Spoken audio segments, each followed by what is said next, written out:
Opa, opa, opa, sejam todos bem-vindos. Estamos de volta com a temporada 2 do podcast O Jogo Interior. Estamos retomando aqui as nossas gravações. E aí, conversando com o Bruno, a gente fez um exercício de revisitar todos os conteúdos. Então, a gente começou a ver, então a gente fez a primeira temporada, fizemos 6 meses com bastante conteúdo. E aí nós resolvemos olhar lá e ver, cara, como é que foi essa primeira temporada para a gente ver que rumo a gente ia tomar.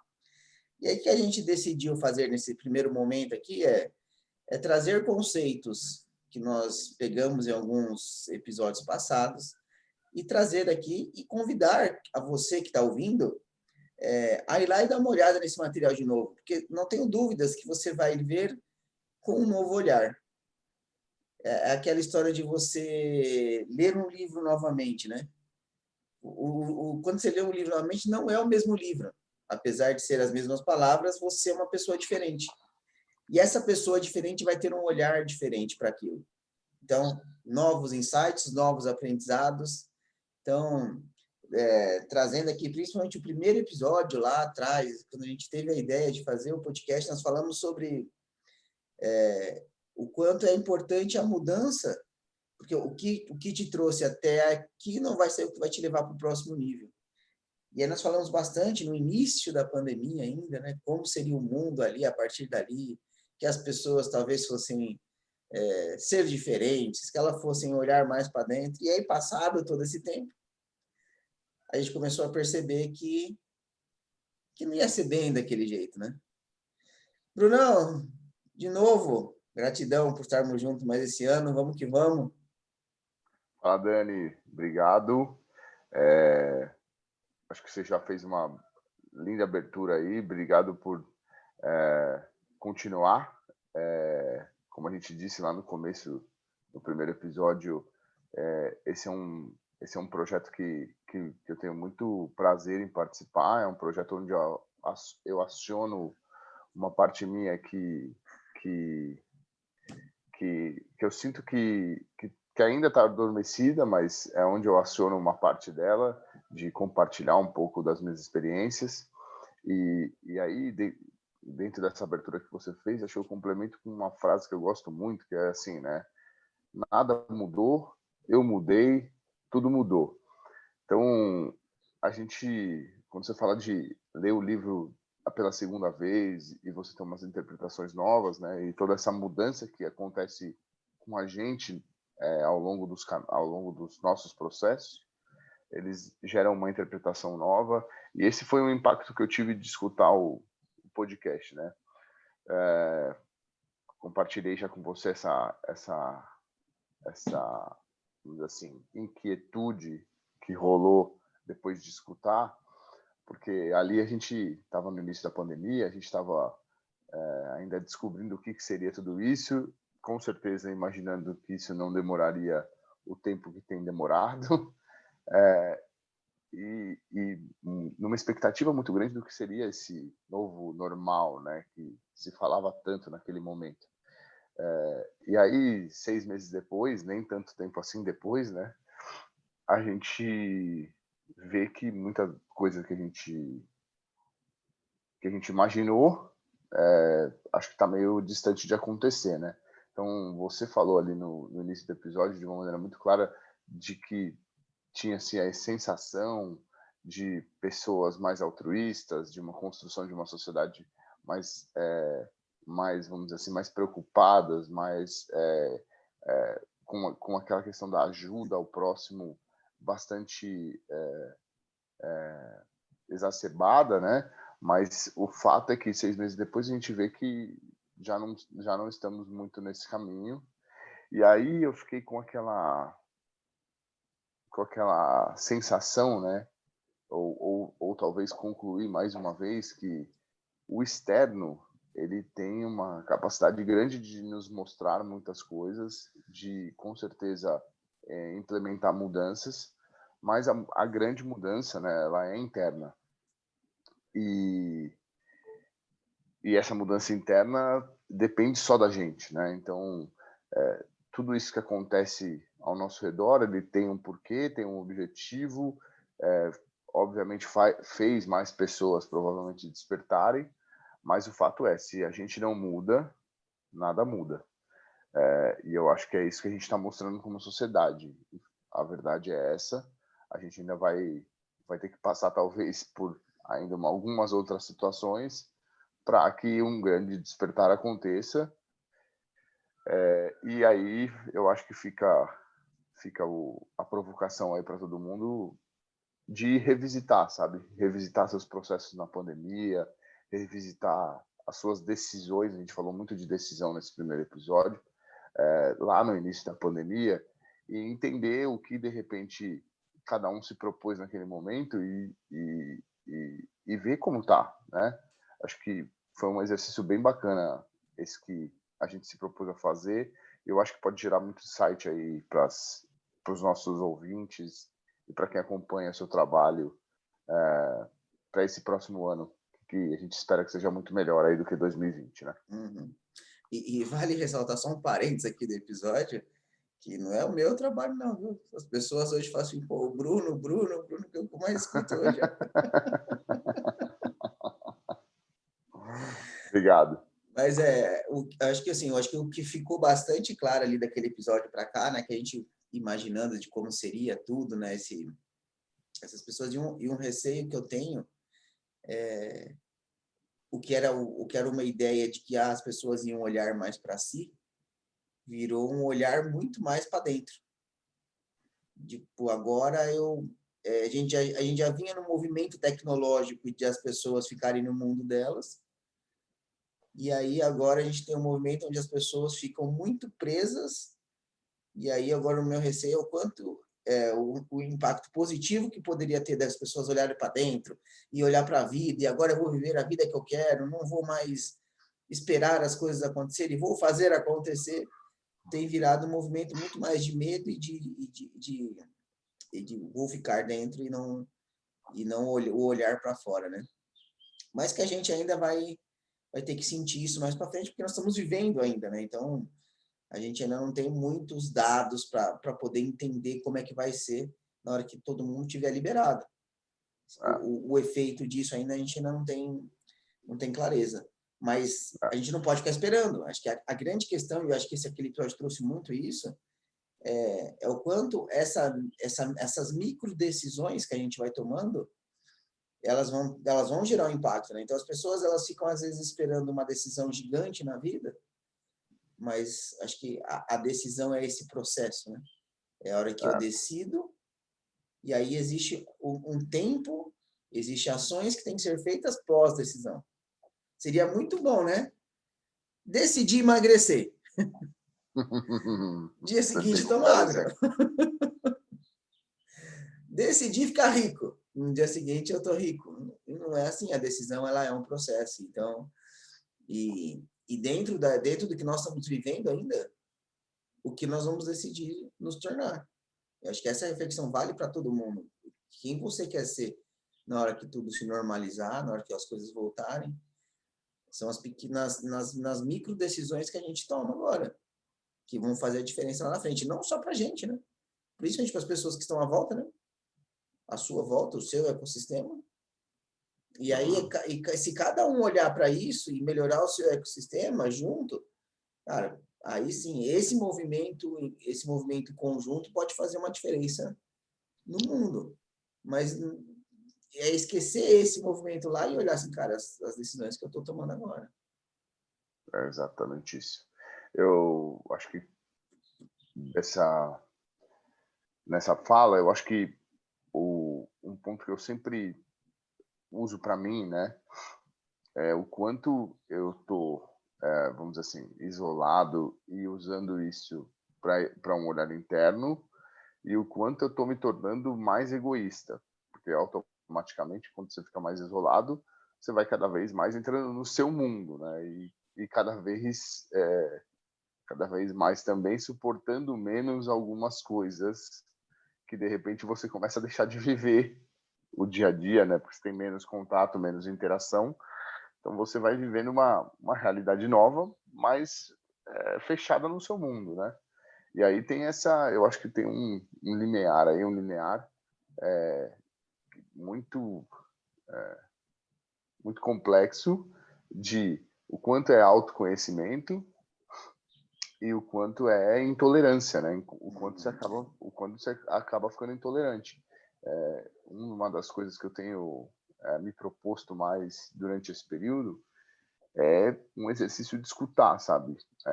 Que é um negócio que eu coloco isso como uma das grandes dificuldades do ser humano, que nesse período eu vi que ficou ainda pior. Falando assim, cara, eu não escuto mais.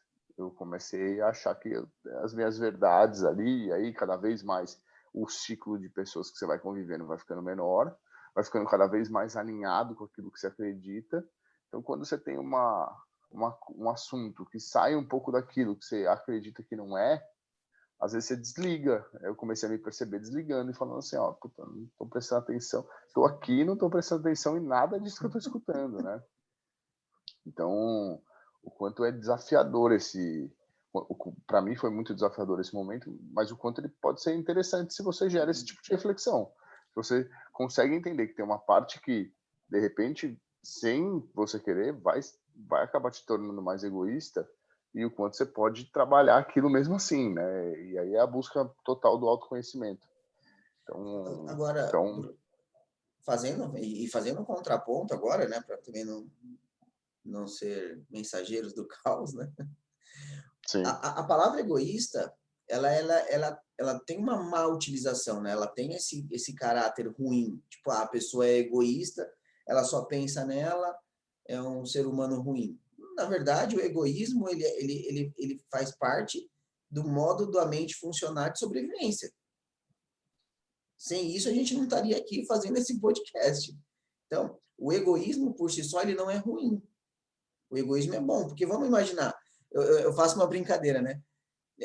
Se todo mundo no mundo fosse egoísta, o que aconteceria? Tipo, ia cada um cuidar da sua vida. O que não é algo ruim, o que é algo positivo. Então, assim, sim, quando a gente olha para o egoísmo, cara, eu preciso pensar primeiro nas minhas necessidades, porque senão não tem vida. Então, eu preciso ser o melhor que eu posso. Eu preciso ser o melhor dentro desse, assim, olhar para dentro e falar assim, cara, primeiro eu. Porque senão vira uma ilusão querer ajudar os outros, porque ajudar os outros depende dos outros quererem ser ajudados. Então, primeiro cara, eu vou para um lugar de cima e aqui no lugar de cima eu vou poder, se quem quiser vir comigo, vai ser ajudado, mas existe um egoísmo nisso. E aí isso pode ser o lado positivo de tudo que está acontecendo. As pessoas olharem mais para dentro e se melhorarem. E ter o egoísmo que eu chamo de egoísmo do bem, onde eu sou melhor e falo, Bruno, vamos junto e pega a minha família e vamos todo mundo para cima. Porque eu sim, fiquei melhor. sim, E não assim, puta, olha, tá todo mundo mal. Que triste. Deixa eu ficar lá triste também. Porque deixa eu sim. ajudar os outros. Mas eles não querem. Se eles não querem, vai ficar mais um triste, mais um mal. Não, mano, vai lá e vive a sua vida. O problema é que quando a palavra egoísta começou a ser disseminada como algo ruim, porque ela tem a sua conotação ruim quando eu uso ela para passar por cima dos outros, quando eu uso para não pensar nos outros, quando eu faço maldade com as pessoas, e aí começou a ser um egoísmo, tipo, mano, você tem um dinheiro aqui, eu vou pegar esse dinheiro e foda-se. Aí nós estamos com um egoísmo onde nós vamos pro buraco como sociedade. Sim. Mas aí Eu, é esse olhar agora que a gente vai ter que ficar atento. É verdade. Eu concordo com tudo que você colocou e acho que aí tem talvez para mim, vamos dizer assim, um grande ponto de desafio, né? Que tem, né? Engraçado, eu vou voltar de novo numa parte que a gente fez esse parênteses também no nosso episódio da religião, né? Então você tem lá dois mandamentos que são os mandamentos básicos, que é amar a Deus sobre todas as coisas e amar ao próximo dessa mesma maneira, né? E eu acho que a gente se perde um pouco nesse conceito do amar ao próximo, porque eu vejo muito isso também. Eu acho que o movimento egoísta ele é importante nesse movimento de olhar para dentro, de olhar para si, porque você não é capaz de amar ninguém se você não amar muito a si mesmo, né? Então, assim, tem primeiro um processo seu que precisa ser feito, para depois ter um processo com o outro. E é nesse ponto só que eu vejo esse linear aí muito apertado, que é quando eu começo a ser intolerante com ideias que são diferentes das minhas, que eu começo a querer acreditar só na minha verdade, é que eu acho que a gente tem que tomar cuidado nesse aspecto egoísta da coisa. Mas não existe autoconhecimento sem egoísmo, no meu ponto de vista, né? Exatamente. Sem o olhar para dentro, sem você focar na sua transformação, e isso vai passar por pensar em si, né? Não tem como você fazer a transformação no meu olhar. E essa frase, ela diz muito, né? O amar ao próximo, ele é extremamente importante. Só que isso não quer dizer que você precisa se ferrar para isso. Claro. E aí, o quanto você ser melhor, você consegue ajudar muito mais gente. Tem uma outra frase aí que eu gosto bastante, que é assim: se você não consegue dizer não para o outro, comece a fazer o exercício de dizer sim para você. Né? Você vê muita gente falar assim, né? Tenho dificuldade de dizer não. Eu não consigo dizer não. Gosto, assim, tem essa necessidade de agradar o próximo e tal, e tá próximo. Tá bom. Continua não dizendo não, mas começa a dizer um pouquinho mais de sim. Começa a fazer uma transformação, começa a dizer um pouquinho mais de sim para você, olhar para aquilo que você gosta também e se permitir, né?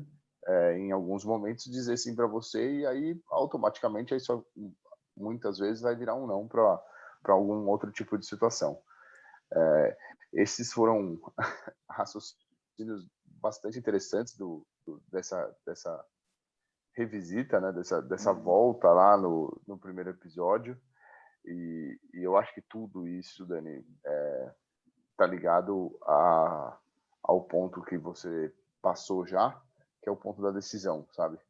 A gente teve uma discussão até longa ali, uma fala bastante longa sobre a decisão, e eu acho que, para mim, esse é o ponto mais relevante. E aí, trazendo um pouco para o tênis, né, porque o episódio foi muito...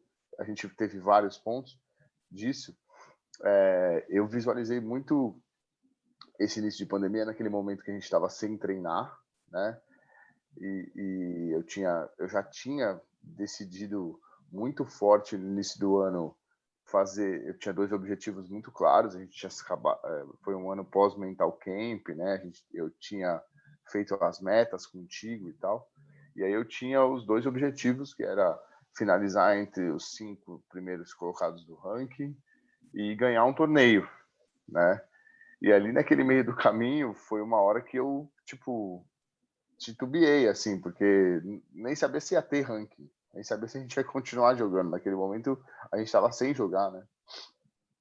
E é muito louco quanto as 2 palavras que a gente colocou no início do podcast, ou que me impactaram muito desse podcast, fizeram muito sentido ao longo de todo 2020, que foi a decisão, né? Tomar essa decisão de ser, e a entender a confiança como o ato de fazer o que tem que ser feito, né? Então teve toda a dificuldade, mas eu continuei fazendo o que tinha que ser feito. A gente se conectou de outras formas, criou o podcast, continuou falando de tênis. Foi um exercício gigante, muito mais mental do que, vamos dizer assim, técnico-tático ano passado, porque acho que entramos menos na quadra.